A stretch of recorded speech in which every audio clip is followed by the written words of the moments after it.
अभी हाथ जोड़े हुए मंगलाचरण के लिए।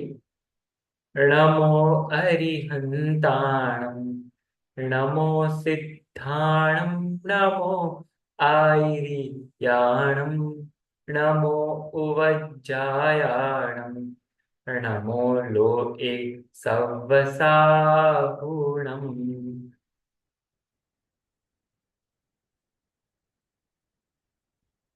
आप सभी के सामने स्क्रीन शेयर भी कर देता हूँ।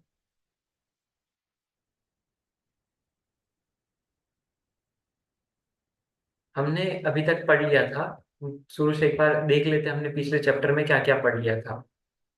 तो देखो, यहाँ पे हम हमारे सामने कुछ ऐसी चीजें थी जो हमें करनी चाहिए और नहीं करनी चाहिए। तो तीन चीजों में सबसे पहली चीज देखी थी कि छना हुआ जल पीना चाहिए, अनछना जल पीने योग्य नहीं है।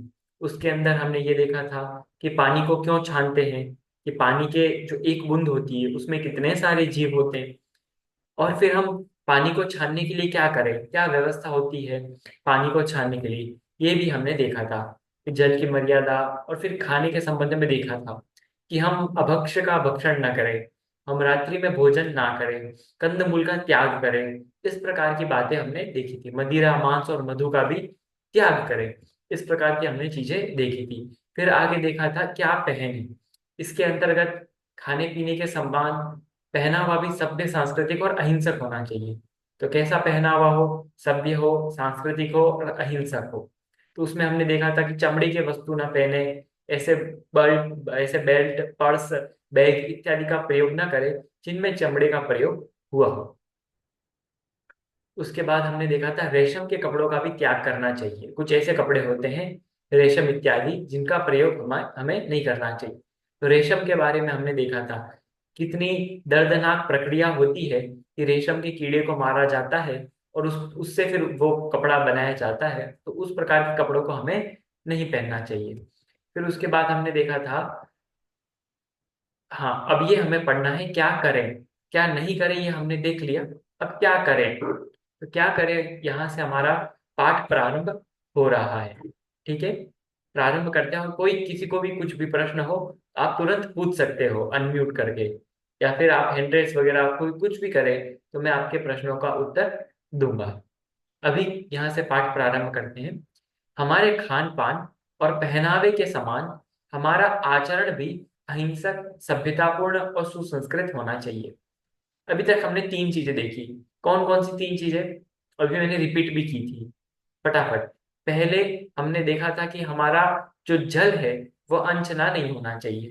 तो सबसे पहले पान के बारे में देखा, पान मतलब पीना। दूसरा खान के बारे में देखा, खाना, कि रात्रि में हम भक्षण इत्यादि प्रकार से देखा। अभक्ष का भक्षण न करें, कंदमूल का भक्षण न करें, सभ्य भोजन करें इत्यादि। फिर तीसरे में देखा कि हमारा पहनावा भी अच्छा होना चाहिए, कि हमारे जो कपड़े हैं वो भी एकदम व्यवस्थित होने चाहिए। इस बारे में भी हमने पढ़ लिया। अब हम देखते हैं कि हमारा आचरण, आचरण का मतलब होता है हमारा चरित्र, हमारा चलना उठना बैठना इत्यादि जो है वह भी एकदम सभ्य होना चाहिए। उसी बारे में देखते हैं कि हमारा आचरण कैसा हो, हमारा चरित्र कैसा हो। तो हमारे चरित्र के बारे में बताते हैं कि हमारा चरित्र भी अहिंसक होना चाहिए, सभ्यतापूर्ण होना चाहिए, सुसंस्कृत होना चाहिए। अहिंसक मतलब हमारे चरित्र के कारण किसी भी अन्य जीवों को नुकसान नहीं होना चाहिए, चाहे वो छोटा हो चाहे वो बड़ा हो। जितना हो सके हमें उस हिंसा से बचना चाहिए हमारे चरित्र में। सभ्यतापूर्ण, सभ्य होना चाहिए, देश समाज इत्यादि के अनुकूल होना चाहिए। सुसंस्कृत मतलब व्यवस्थित होना चाहिए। तो इस प्रकार का हमारा आचरण होवे, ये तो सामान्य रूप से बता दिया। लेकिन इसी में और विशेष देखते हैं कि जैन आचरण कैसा हो, दिनचर्या के रूप में बताते हैं। पूरी दिनचर्या जो है ये ऐसे कुछ कार्य बता रहे हैं जिन कार्यों को हमें प्रतिदिन करना चाहिए। तो क्या क्या वे कार्य हैं देखते हैं। हमें सुबह उठते ही पंच परमेष्टि को स्मरण करते हुए नमोकार मंत्र का पाठ करना चाहिए। मैं जानता हूँ अधिकतर ये बच्चे नहीं करते होंगे, बड़े भी हो तो कुछ ही करते होंगे, कि सबसे पहले उठते ही नमोकार मंत्र का पाठ करना है। और नमोकार मंत्र के पाठ में ही पंच परमेष्टि का स्मरण समाहित है। क्योंकि हमारा जो दिन है वो एकदम मांगलिक होना चाहिए, मांगलिक शुरुआत होनी चाहिए उसकी। तो उठते ही जब हम नमोकार मंत्र पढ़ेंगे तो मानो हमारा दिन एकदम मंगलमय से प्रारंभ होगा, मंगल से प्रारंभ होगा। इसलिए हमारे पूरे दिन में मंगल लाने के लिए जो दिन का प्रारंभ होता है उसको हमें नमोकार मंत्र से करना चाहिए। तो एक बात हमें हमेशा ध्यान रख लो, काशवी वंशिका जो भी हो, हमें सबसे पहले उठते ही नमोकार मंत्र का पाठ करना चाहिए। ठीक है, नियम ले लो एक तरह से, रात को सोते समय और सुबह उठते समय नमोकार मंत्र का पाठ हम करेंगे। फिर देखो, हमें प्रतिदिन जिन मंदिर अवश्य जाना चाहिए। बहुत सारे लोगों के नियम होता है कि बिना जिन मंदिर जाए हम अन्न का एक कण भी नहीं खाएंगे। तो बहुत अच्छे नियम है, क्योंकि हम इसके कारण से जिन मंदिर प्रतिदिन जाते हैं, तो इसीलिए हमें प्रतिदिन जिन मंदिर जाना चाहिए। और जिन मंदिर में क्या क्या विधि होती है वो हमने पहले ही पढ़ ली है देव दर्शन वाले पाठ में। फिर आगे, समयानुसार शास्त्र स्वाध्याय भी करना चाहिए। हम जैसे अभी कर रहे हैं शास्त्रों का स्वाध्याय, वैसे हमें प्रतिदिन शास्त्र का स्वाध्याय करनी चाहिए। और हम ये अरहम पाठशाला वाली क्लास तो 2 दिन लगती है, बाकी के दिन 5 दिन क्या करें? तो बाकी के 5 दिन भी अपने समय के अनुकूल, अपनी बुद्धि के अनुसार हमें कुछ ना कुछ तो जिनवाणी पढ़नी चाहिए। यदि कोई छोटे बच्चे हो तो उनको जिन धर्म की कहानियां करके स्टोरी बुक आती है, बहुत सारी है, सोनगढ़ से प्रकाशित है, वो पढ़नी चाहिए। और भी बहुत जगह से प्रकाशित है, तो रोज रात को सोने से पहले पढ़नी चाहिए। मैं भी जब छोटा था तो मेरा भी एक समझो डेली रूटीन था कि मैं रोज एक स्टोरी पढ़ के ही सोता था। तो मैंने बहुत सारे भाग पढ़ लिए थे उस कहानियों में से। तो ऐसे भी यदि छोटे बच्चे हो तो कहानी से शुरुआत करनी चाहिए, लेकिन कुछ ना कुछ तो हमें जैन धर्म का पढ़ना ही चाहिए और प्रतिदिन पढ़ना चाहिए, जब भी समय मिले, जैसी हमारी बुद्धि हो। यदि कोई बड़े हैं तो हमें कुछ अच्छे अच्छे ग्रंथ पढ़ने चाहिए, जैसे कोई तत्वार्थ सूत्र का पाठ प्रारंभ कर सकता है। यदि हमें समझ में नहीं आता है एक बार में, तो हमारे पास यूट्यूब की वीडियोस भी बहुत सारी उपलब्ध है। आप यूट्यूब पे जाकर देखो, बहुत सारे लोगों ने, बहुत सारे विद्वानों ने तत्वार्थ सूत्र पर व्याख्यान दिए हैं। तो जैसी आपकी इच्छा हो, जैसा आपका समय हो, जैसी आपकी बुद्धि हो, उसके अनुसार, लेकिन करना चाहिए क्या? शास्त्रों का स्वाध्याय अवश्य ही करना चाहिए। ये यदि आपका डेली रूटीन बन गया तो बहुत अच्छा हो जाएगा। ठीक है, आप जिनवाणी की रक्षा कर पाओगे, जिनवाणी से अपना जीवन अच्छा कर पाओगे। इसलिए ये पॉइंट को कभी मत छोड़ना। समयानुसार शास्त्र स्वाध्याय भी करना चाहिए। फिर आगे, समय के अनुसार खाना पीना सोना जागना होना चाहिए। मतलब ऐसा नहीं कि हमारा समय है कि सुबह सुबह खा ले तो हम रात को तक खा रहे हैं, शाम की जगह रात को खा रहे हैं। तो जो हमारा निश्चित समय हो उसमें ही हमें भोजन करना चाहिए। जो निश्चित समय हो तभी हमें जागरण करना चाहिए, तभी हमें सोना चाहिए। हम ऐसा नहीं कि 12 बजे तक 1 बजे तक जग रहे हैं। ये कोई सभ्यता नहीं है, जिसके कारण बहुत सारी बीमारियां भी होती है रात को जगने से ज्यादा। और सुबह भी एकदम जल्दी उठना चाहिए। आपको पता है कि ऐसा नियम होता है कि 9 पॉइंट्स तक हमें सोना चाहिए। 9 पॉइंट्स होते हैं। 9 पॉइंट्स का मतलब क्या होता है कि हमें हर 1 घंटे में 1 2 या आधा पॉइंट मिलता है। तो 9 पॉइंट तक सोना चाहिए, ऐसी वैज्ञानिकों की रिपोर्ट है। तो आप रिपोर्ट पढ़ना, आपको भी यदि कहीं मिले गूगल पे डालोगे तो मिल जाएगी। एक रिपोर्ट बनाई गई थी, उस रिपोर्ट में कहा कि 9 पॉइंट तक सोना चाहिए। 9 पॉइंट क्या होता है? तो देखो, रात्रि में 9 बजे से लेके 12 बजे तक आपको 2 2 पॉइंट मिलते हैं। मतलब 9 से 12, 9 से 10 2 पॉइंट, 10 से 11 2 पॉइंट, और 11 से 12 2 पॉइंट। ऐसे आपको 2 2 पॉइंट मिलते हैं हर 1 घंटे में। फिर 12 बजे के बाद आपको एक एक पॉइंट मिलता है। कितने कितने बजे तक? तो देखो, 12 से 1 1 पॉइंट मिलेगा, 1 से 2 2 पॉइंट मिलेगा, और 2 से 3 1 पॉइंट मिलेगा। तो 12 बजे से लेके 3 बजे के बीच में जितने घंटे हैं उतने एक एक पॉइंट मिलेगा। और फिर उसके आगे 3 से 4 आधा पॉइंट मिलेगा, 4 से 5 आधा पॉइंट मिलेगा, और 5 से 6 फिर आधा पॉइंट मिलेगा। और 6 बजे के बाद जब सूर्यास्त हो जाता है, यदि वो 5:30 बजे ही सूर्यास्त हो गया, 5:30 बजे के बाद से आपके वो पॉइंट होते हैं, तो हर 1 घंटे में और कम कम कम कम होते जाते हैं।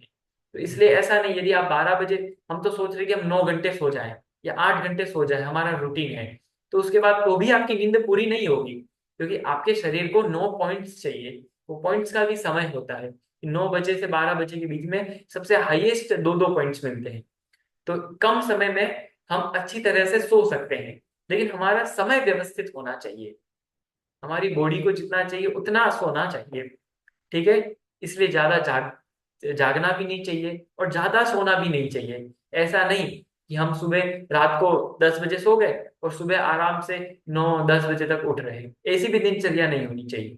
तो व्यवस्थित समय पर सोना और व्यवस्थित समय पर जागना, ये हमारे जीवन में होना चाहिए। ये हो जाए तो बहुत ही आपका जीवन एक व्यवस्थित बन जाता है। फिर आगे, नित्य कर्म में शरीर की साफ सफाई का भी प्रतिदिन अवश्य ध्यान रखना चाहिए। जैसे दांत साफ करना, स्नान करना, ये तो मुझे बताने की कोई जरूरत ही नहीं है, सभी करते होंगे नियम से कि प्रतिदिन नहाना चाहिए, प्रतिदिन मंजन करना चाहिए, इत्यादि हमारे जीवन में होना ही चाहिए। फिर आगे, हमें हमें हमारे आसपास के वातावरण की स्वच्छता का भी ध्यान रखना चाहिए कि हमारा आसपास का वातावरण भी स्वच्छ बने। उसमें भी हमें साफ सफाई में योगदान देना चाहिए। तो सब बाहरी सफाई की बात चल रही है कि बाहर में भी हमारा वातावरण सही हो। जो बच्चे अपने कभी कोई पेन कॉपी इधर उधर रख देता है, तो वो नहीं होना चाहिए। एकदम व्यवस्थित हमारा दिनचर्या आचरण होना चाहिए। फिर आगे, हमारा प्रत्येक कार्य में सावधानी होनी चाहिए, जिससे किसी भी जीव की हिंसा नहीं हो। कि मतलब हमारे एक एक जो कार्य है, एक एक कार्य में हमारे जीवों की हिंसा ना हो, इस बात का ध्यान हमारा होना चाहिए। ठीक है। जो भी हम काम कर रहे हैं उसमें हमारा विचार यही होना चाहिए, इसमें कई जीवों की हिंसा तो नहीं हो रही। यदि हो रही है तो हमें उस काम को और अच्छा कैसे बनाया जा सके, और उससे ज्यादा अच्छा अहिंसक कैसे बनाया जा सके, इस पर आपको विचार होना चाहिए। यदि ज्यादा हिंसा हो तो उस कार्य को छोड़ देना चाहिए। इस प्रकार की हमारी दिनचर्या को ध्यान में रखना चाहिए। और आगे, हमें ऐसी किसी भी वस्तु का प्रयोग नहीं करना चाहिए जिसके उत्पादन में जीवों की हिंसा हुई हो, जैसे सौंदर्य प्रसाधन इत्यादि। मतलब आजकल बहुत सारी लिपस्टिक भी ऐसी आती हैं जिसमें बहुत केमिकल्स मिलाए जाते हैं या फिर जीवों की हत्या करके उनको बनाया जाता है, तो उनका प्रयोग भी नहीं करना चाहिए। हमारे खान पान में भी ऐसी वस्तु नहीं होनी चाहिए जिसमें कंदमूल इत्यादि आते हो, बाहर के पैकेट्स इत्यादि जिसमें अभक्ष्य मिलाए जाते हो। ऐसी वस्तुओं का भी सेवन हमें नहीं करना चाहिए। या हमें ऐसे कपड़े भी नहीं पहनने चाहिए जिसमें जीवों की हत्या हो। ऐसे बैग का उपयोग नहीं करना चाहिए। ऐसे स्वेटर का उपयोग नहीं करना चाहिए जिसमें जो हिंसक स्वेटर इत्यादि हो। ऐसे जूतों का प्रयोग हमें नहीं करना चाहिए। इस प्रकार से पहनने में, खाने में, ओढ़ने में, ठीक है, इन सभी बातों में हमारे लिए सर्वोपरि एक अहिंसा ही होनी चाहिए, क्योंकि यही हमारा सिद्धांत है। हिंसा ही सबसे बड़ा पाप, इसलिए हमें हिंसा और अहिंसा का बहुत ध्यान रखना चाहिए और सावधानी बरतनी चाहिए। यदि आप सावधानी नहीं बरतते हो तो आप प्रमाद करते हो। चलने में भी बहुत ध्यान रखना चाहिए कि जीवों की हत्या तो नहीं हो रही। इस प्रकार से तो जहां पर भी हिंसा हो, ऐसे कार्यों को नहीं करना चाहिए। और जो सौंदर्य प्रसाधन इत्यादि जो होते हैं, जिनमें सौंदर्य प्रसाधन का मतलब है मेकअप किट्स इत्यादि, जिसमें हिंसा का प्रयोग होता है, वो यूज नहीं करनी चाहिए। जो अहिंसक हो, जो अहिंसक रीति से बनी हो, उसका प्रयोग अवश्य करें। हमें ऐसे किसी भी वस्तु का प्रयोग नहीं करना चाहिए जिसके प्रयोग में किसी जीव की हिंसा हो, जैसे कीड़े मकोड़े मारने की दवा। ये भी ध्यान रखें कि हमारे घर में हम बहुत सारी ऐसे केमिकल्स लगा देते हैं जिसमें मकोड़ों की हत्या हो जाती है, छोटे छोटे कीड़ों की हत्या हो जाती है, चींटियों की हत्या हो जाती है। तो ऐसे भी प्रयोग हमें नहीं करना चाहिए।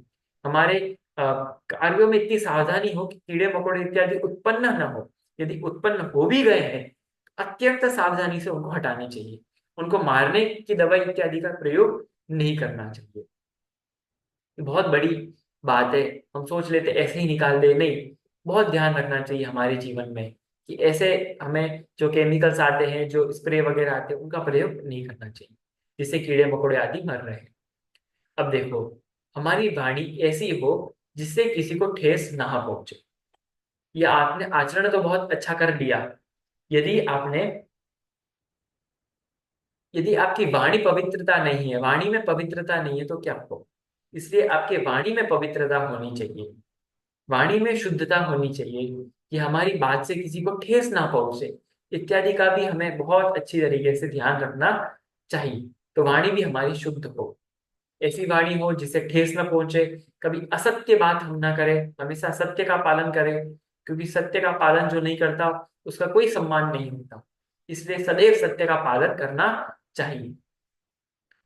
हमारे कार्य ऐसे हो जिससे किसी का बुरा ना हो गए, मतलब हम किसी का बुरा करने के लिए कोई कार्य ना करें कि हम ये करेंगे तो इसका बुरा हो जाएगा, ऐसे विचार हमारे जीवन में ना हो।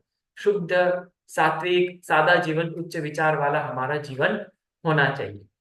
हमारे भाव ऐसे हो जिससे हम सही मार्ग पर बढ़े, मतलब सही मार्ग पर बढ़ने के लिए ही हमारा भाव, आचरण इत्यादि होना चाहिए। कोई प्रश्न हो किसी को तो कोई पूछ सकता है। नोट, अपनी योग्यता व शक्ति अनुसार अहिंसक व सुसंस्कृत आचरण के लिए यथासंभव ग्रहण त्याग अवश्य करना चाहिए। ये ग्रहण त्याग क्या है? तो हमें कुछ समय के लिए या अपनी योग्यता जैसी हो, उस योग्यता के अनुसार नियम भी लेने चाहिए। कैसे नियम लेने चाहिए? कि यदि आपको किसी चीज की बहुत ज्यादा लालसा है, जैसे कि किसी को बिस्किट खाने की बहुत ज्यादा लालसा है, उदाहरण दे रहा हूँ बस में, तो मैं 15 दिन के लिए बिस्किट नहीं खाऊंगा। यदि आपने ऐसा नियम ले लिया तो धीरे धीरे जो आपके बिस्किट के प्रति लालसा है या घृणा है वो अपने आप कम होती चली जाएगी। और ऐसा नहीं कि आपने एक बार नियम ले लिया तो आप उसको पालन नहीं कर रहे हो, ऐसे ही छोड़ दिया।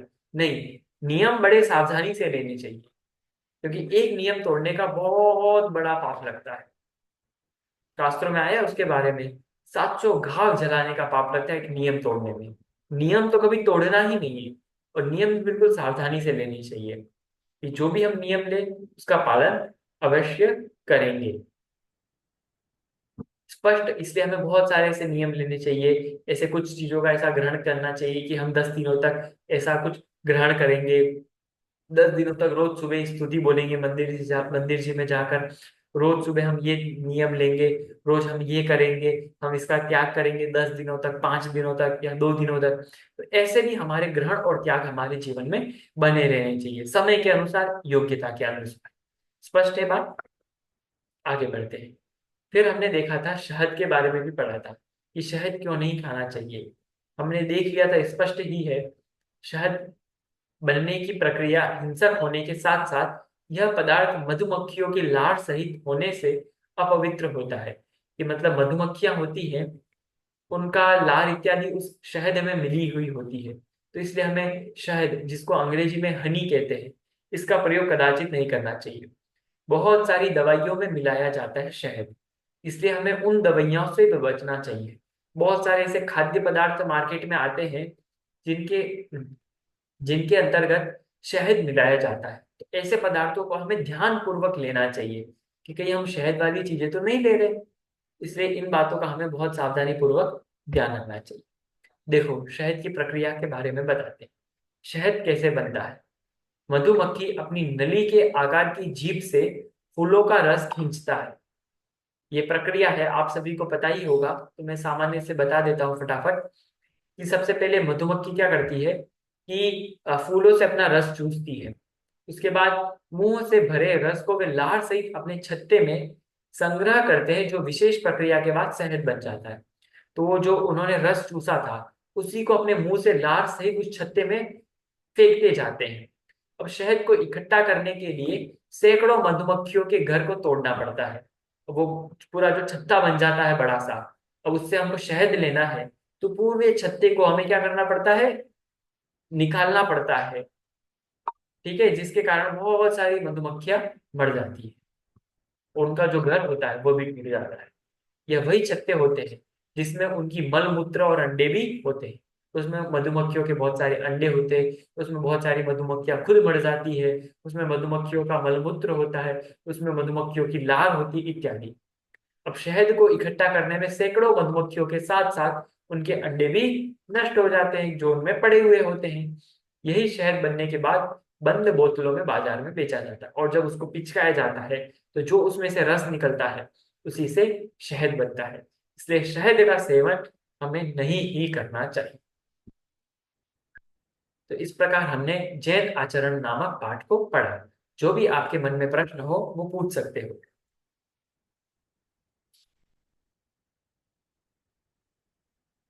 कोई प्रश्न? जो भी हमने जय पढ़ा। जी भैया जी। हाँ, जय जिनेन्द्र। मैंने थोड़ा लेट ज्वाइन किया है, एक बार आप मुझे शुरू का थोड़ा सा बता देंगे शॉर्ट में। बिल्कुल। आज का जो हमने पाठ है ना, वो हमने हाँ जी। यहाँ से पढ़ा। ये आपको पीडीएफ ग्रुप पे मैंने उपलब्ध करा दी है, आप वहां से देख सकते हैं। क्योंकि हमने जो ये जो पार्ट है इसके पहले वाला, वो हमने पिछली हाँ कक्षा में पढ़ लिया था। उसकी रिकॉर्डिंग तो आपको अवेलेबल हो जाएगी। लेकिन जो हमने आज पढ़ा था वो मैं थोड़ा सा रिपीट कर देता हूँ स्टार्टिंग का। तो हमने देखा था, ये इन पॉइंट्स को देखा था हमने, ये हमारे जीवन में होनी चाहिए। कि सबसे उठते ही हमें पंच परमेष्ठ का स्मरण करना चाहिए, नमोकार मंत्र का पाठ करें, प्रतिदिन जिन मंदिर अवश्य जाए। हमने शास्त्र शास्त्र स्वाध्याय के बारे में भी देखा था कि छोटे बच्चे हो तो उनमें ऐसे संस्कार डाले कि वो कहानियां इत्यादि पढ़े, प्रतिदिन पढ़े। ठीक है, जैन धर्म की कहानियां भाग 1, 2, 3 ऐसे बहुत सारी उपलब्ध है। सोनगढ़ से प्रकाशित है, इसके अलावा भी बहुत जगहों से प्रकाशित है ऐसी कहानियां। तो बच्चों को वो पढ़ाए, और कुछ बड़े हो उनको तत्वार्थ सूत्र बढ़ाए। जिस प्रकार की बुद्धि हो उस प्रकार का शास्त्र स्वाध्याय नियमित रूप से करना चाहिए, और प्रतिदिन नियम ले ले कि हमें कम से कम 15 मिनट 20 मिनट शास्त्र का स्वाध्याय करना ही है। इससे जैन धर्म की शास्त्र की परंपरा आगे बढ़ती है। तो इस बारे में हमने चर्चा की थी। फिर समय के अनुसार सोना जागना इत्यादि होना चाहिए, और हमें प्रतिदिन स्नान आदि कार्य करने चाहिए। हमारा आसपास का भी वातावरण स्वच्छ रहे, इस बात का भी ध्यान रखना चाहिए। और सारे कार्य जो हो वो हमारे अहिंसक हो, उसमें किसी भी प्रकार की हिंसा ना हो, इस बात का हमें विशेष ध्यान रखना चाहिए। उसके बाद जो भी हम क्रीम पाउडर या कोई भी सौंदर्य प्रसाधन लगाते हैं, लिपस्टिक इत्यादि, उसमें देखना चाहिए कि जीवों की हिंसा तो नहीं हो, कि जीवों को मारकर तो नहीं बनाया जा रहा हो। ऐसे बहुत सारे आज सौंदर्य प्रसाधन मार्केट में उपलब्ध हैं, उनका भी हमें ध्यान रखना चाहिए। फिर हम रसोई में या कहीं और जगह कीड़े मकोड़े मारने की दवा का प्रयोग कर देते हैं, तो उन दवा इत्यादि का भी प्रयोग न करें, और न करके अहिंसक होने का प्रमाण देवे। दूसरी बात, यदि कीड़े मकोड़े हो भी गए हो, इतनी सफाई रखें कि कीड़े मकोड़े ना हो। लेकिन फिर भी क्या करें, हो जाए यदि कीड़े मकोड़े, तो सावधानी पूर्वक उनको वहां से हटाना चाहिए। मारने के लिए उनका उपयोग कोई दवा इत्यादि का स्प्रे इत्यादि का उपयोग नहीं करना चाहिए। फिर हमने देखा था कि हमारी वाणी में भी सत्य रहे, हितमित प्रिय वाणी हमें बोलनी चाहिए, कि हमारे मीठे वचन हो, असत्य कभी ना बोले, और दूसरों के लिए कष्टप्रद वचन का प्रयोग ना करें। फिर हमने आगे देखा था कि हम ऐसा कोई भी कार्य ना करें, या हमारे मन में विचार भी ऐसे नहीं होने चाहिए कि किसी का बुरा हो गए। तो इस प्रकार की हमें हमारी दिनचर्या होनी चाहिए, इसको हमने पढ़ा था। मतलब हमारे जीवन में ये सारे जो बिंदु यहाँ पर दे रखे हैं, इसकी पीडीएफ भी आपको अवेलेबल है, तो ये सारे बिंदु हमारे जीवन में प्रतिदिन पालन करने योग्य है। तो ऐसा हमारा आचरण होना चाहिए। फिर हमने शहद के ठीक। बारे में पढ़ा, तब तो आप थे ही। तो इस ठीक है। प्रकार हमने आज का हमारा थैंक। पाठ पढ़ा। और कोई धन्यवाद पंडित। किसी को कोई प्रश्न है किसी को कि इस प्रकार का उपयोग क्यों करें, इत्यादि इत्यादि प्रकार से कोई भी आपके प्रश्न हो तो आप पूछ सकते हो।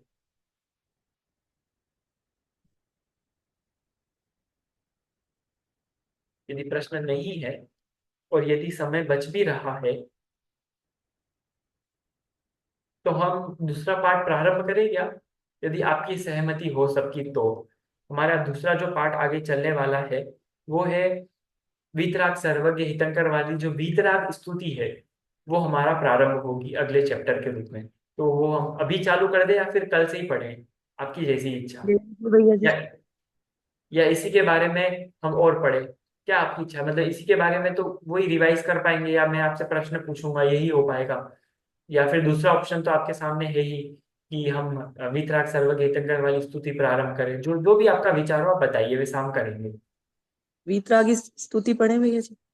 पढ़े चार प्रारंभ करें, वंशिका जी साधना जी प्रारंभ करें स्तुति। चलो आप बोल रहे हो तो प्रारंभ करते हैं। हम प्रारंभ करते हैं स्तुति को।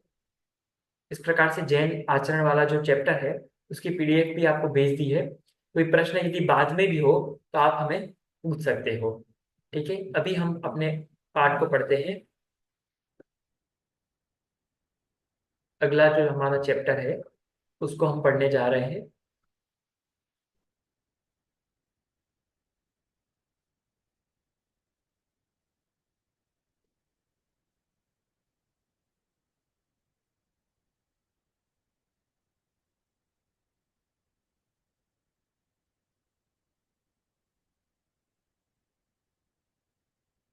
हाँ, अगले पाठ को हम प्रारंभ करते हैं। अगला पाठ है हमारा देव स्तुति। क्लियर दिखाई दे रहा है आपको अपनी स्क्रीन पे? दिखाई दे। हमारा अगला पाठ है देव देव स्तुति। स्तुति। देव स्तुति कहो या वीतराग स्तुति कहो, हमारे जैन स्तोत्रों की ऐसी परंपरा है कि जो भी स्तुति या स्तोत्र का पहला अक्षर होता है उससे ही उस स्तोत्र का नाम पड़ जाता है। जैसे कि विशापहार स्तोत्र में पहला अक्षर है विशापहार। वीतराग सर्वज्ञ हितकर, हमारी जो स्तुति हम पढ़ने वाले हैं ये वाली, उसमें भी पहला अक्षर है वीतराग, तो इसका भी नाम पड़ गया वीतराग स्तुति। ऐसे ही भक्तामर स्तोत्र में भी पहला शब्द भक्तामर है, तो उसका नाम हो गया भक्तामर। तो ऐसे बहुत सारे, कल्याण मंदिर स्तोत्र में भी पहला शब्द है कल्याण मंदिर, तो स्तोत्र का नाम ही रख दिया हमने कल्याण मंदिर स्तोत्र। ऐसे ही जो भी पहला शब्द होता है, जैसे देवागम नभोयान, देवागम स्तोत्र का भी पहला अक्षर देवागम है, हमने नाम रख दिया देवागम स्तोत्र। तो जो जो पहला अक्षर होता है उससे ही हम स्तुति का नाम रखे थे। तो इस स्तुति का भी नाम वीतराग सर्वगीतंकर स्तुति कहो या वीतराग स्तुति कहो, और इसका सही नाम तो देव स्तुति है। कुछ भी कहो सब सही ही है, लेकिन इसका मूल में नाम देव स्तुति। क्योंकि हमने देव के लक्षण में देखा था, क्या देखा था कि देव में कौन कौन से लक्षण होने चाहिए, तो वीतराग, सर्वज्ञ और हितोपदेशीपना होना चाहिए। देखो थोड़ा सा ध्यान से देखना, सामान्य रूप से तो ऐसा कहने में आ जाता है कि सच्चे देव में तीन लक्षण होने चाहिए, लेकिन ये तीन लक्षण आप्त में होने चाहिए। किस में होने चाहिए? आप्त में। आप्त में देव में थोड़ा सा अंतर होता है। क्या अंतर होता है?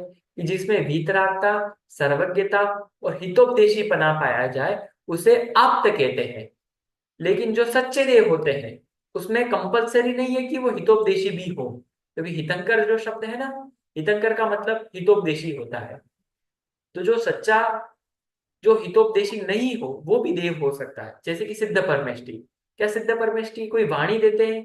क्या वो हितोपदेशीपना उनमें पाया जाता है क्या? नहीं पाया जाता, फिर भी वो हमारे सच्चे देव। इसलिए सच्चे देव के लक्षण में तो दो ही चीजें आती है, कि जो वीतरागी हो या कोई सर्वज्ञ हो, और जो तीसरा लक्षण है वो आप्त के लक्षण के लिए बनाया जाता है। तो सामान्य रूप से तो ऐसा कह दिया जाता है कि देव में तीनों समाहित है, वीतराग, सर्वज्ञ और हितंकर, क्योंकि आप्त भी सारे देव ही। तो थोड़ी सी इस बात को ध्यान रखना। पढ़ते हैं कि यह स्तुति सच्चे देव की है। सच्चा देव उसे कहते हैं जो वीतरागी, सर्वज्ञ, हितोपदेशी।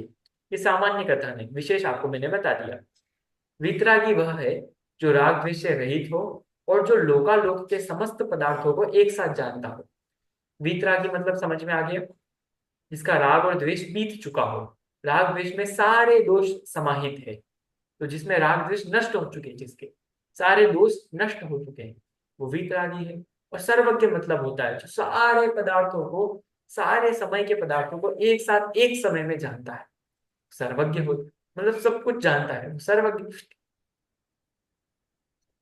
और तीसरा, आत्महित का उपदेश देने वाला होने से, और हितोपदेशी किसे कहते हैं? कि आत्महित का उपदेश देने वाला होने से हितोपदेशी कहा जाता है। अब आत्महित का उपदेश मतलब जो हमारे भगवान समौशरण इत्यादि में आप आत्महित का उपदेश देते हैं उसे ही हम हितोपदेशीपना कहते हैं। तो ये तीनों चीज इसमें पाई जाती है, वो सच्चे देव कहलाते हैं, और उन्हीं सच्चे देव की स्तुति यहाँ पर पढ़ रहे हैं। तो हम प्रारंभ करते हैं। पहला जो श्लोक है उसको मैं पढ़ूंगा, आप सभी भी म्यूट करके ही दोहराना। भले आप सभी म्यूट हो, कोई दिक्कत नहीं है, लेकिन आप सभी दोहराना इसको। ठीक है? पढ़ता हूं मैं। वीतराग सर्वज्ञ हितंकर, भविजन की अब पूरो आस। आप सभी अपने आप से ही बोलिए इसी पंक्ति को।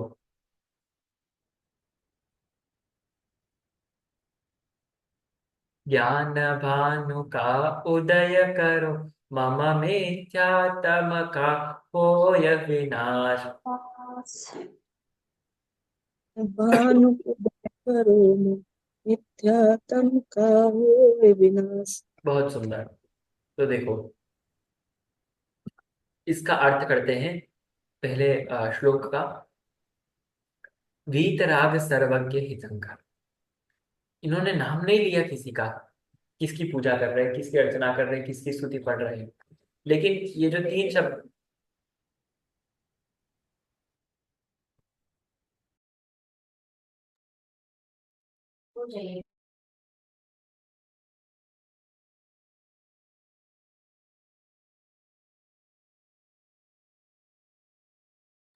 हाँ, वीतराग सर्वज्ञ हितंकर।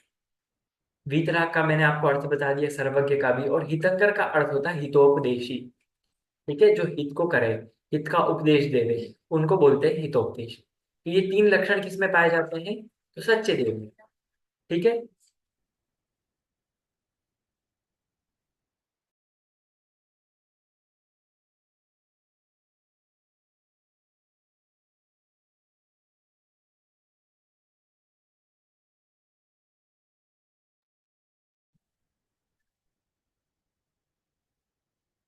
ठीक है, हम वापस प्रारंभ करते हैं। वीतराग सर्वज्ञ हितंकर। तो वीतराग सर्वज्ञ और हितोपदेशी का नाम, ये तीनों चीजें किसमें पाई जाती हैं? तो सच्चे देव में पाई जाती है। तो सच्चे देव से स्तुति करते हुए एक भव्य जन बोल रहा है कि भवि जन की अब पूरो आस। भवि जन का मतलब क्या होता है? भव्य जन। भव्य का मतलब क्या होता है? कि जो जल्दी ही मोक्ष जाने वाला हो, जो जिनवाणी की बात अच्छे से सुनता हो, जैसे हम सभी लोग, हम सभी भव्य जीव हैं। तो भव्य जन जो हम सब है, कि अब पूरो आस, जो हमारी आस है, आस का मतलब जो हमारी आशा है, वो हमारी आशा को पूरी करो। अब इसमें आशा का मतलब क्या है? इसमें ऐसी आशा नहीं है कि मेरे मुझे धन दौलत दे दो, या मुझे ये कुछ कह दो कि मेरा ये कर दो, इस प्रकार की आशा नहीं है। उसकी आशा कैसी है देखो। वो आशा का मतलब क्या है? कि मैं आपको सच्चे तरीके से जान लूं, ये मेरी आशा है। देखो, ज्ञान भानु का उदय करो मम। मम मतलब मेरे, ज्ञान भानु का, भानु का मतलब होता है सूर्य। तो ज्ञान रूपी सूर्य का उदय करो मेरे जीवन में। और मिथ्यात्व का हो ये विनाश। मिथ्यात्व मतलब मिथ्यात्व का हो ये विनाश। विनाश मतलब नाश हो जाए, मेरे मिथ्यात्व का नाश हो जाए, और मेरे ज्ञान रूपी सूर्य का उदय हो जाए मेरे जीवन में।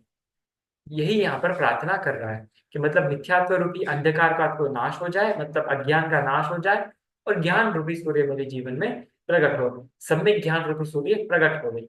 यह यहाँ पर भव्य जीव की आस है। वो भगवान के सामने विनती करता हुआ कह रहा है।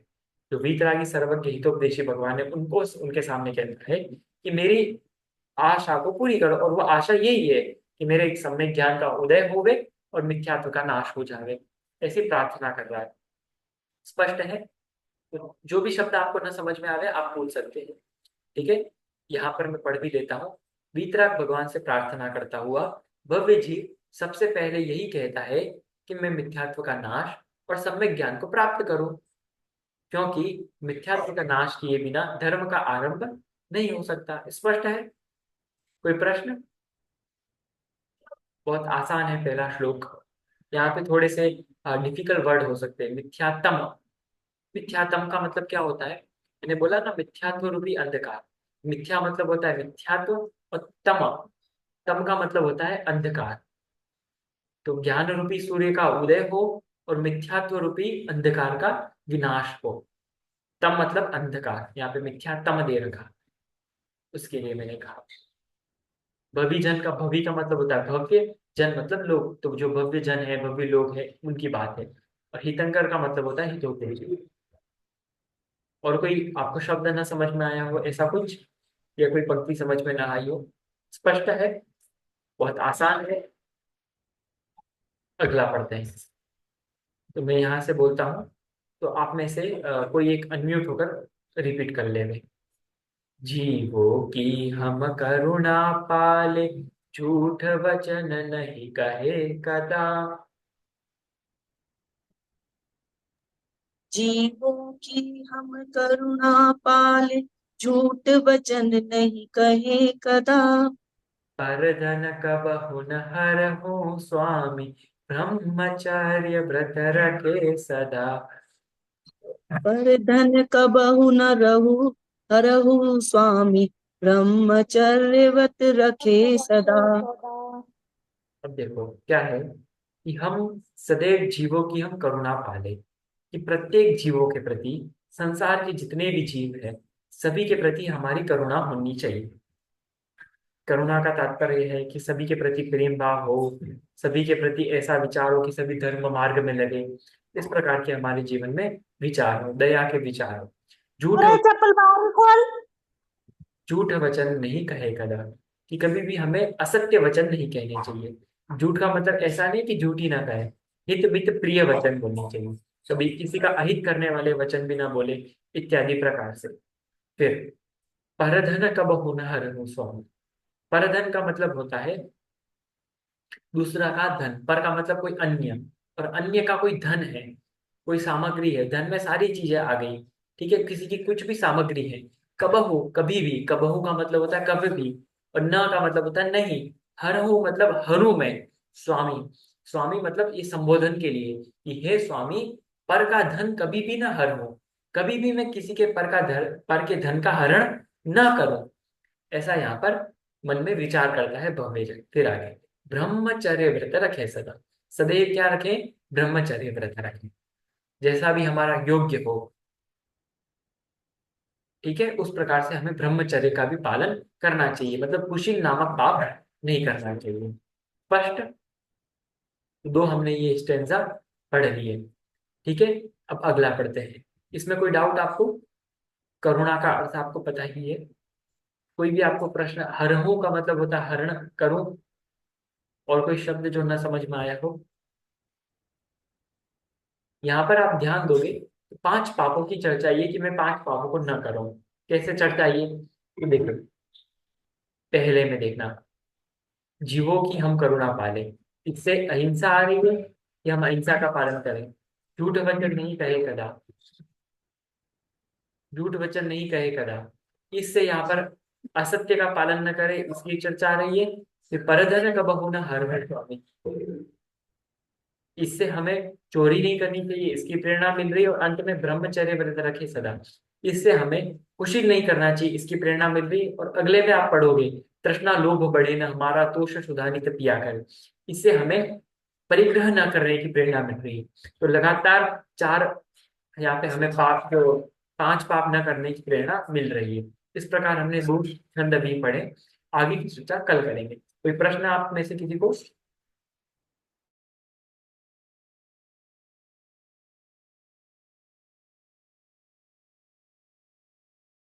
स्पष्ट है आप सभी को?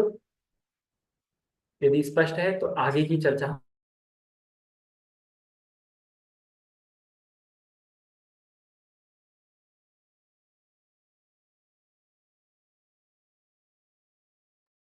म्यूट हो गया भैया जी। हाँ, जो बाकी के भी हैं, जो पाठ नहीं ले पाए हैं, जो पुराने पाठ हो, पुराने जैन आचरण इत्यादि की क्लासेस हो, तो उनकी भी लिंक मैंने आपको अवेलेबल कराई है। एक प्ले लिस्ट पूरी बनाकर आपको मैंने सेंड की है। ग्रुप पर जाकर आप देख सकते हो, सूचना के रूप में भेजी थी। उससे आप पुरानी क्लासेस भी सुन पाओगे। अभी की कक्षा को यही विराम देते हैं, अंतिम मंगल का पाठ करते हैं। अनंत धर्मणस्तत्त्वं पश्यन्ति प्रत्यगात्मनः अनेकांतमयी मूर्तिर्नित्यमेव प्रकाशताम्। सभी को जय जिनेन्द्र। जय जिनेन्द्र। जय जी भैया जी, धन्यवाद। जय भैया जी।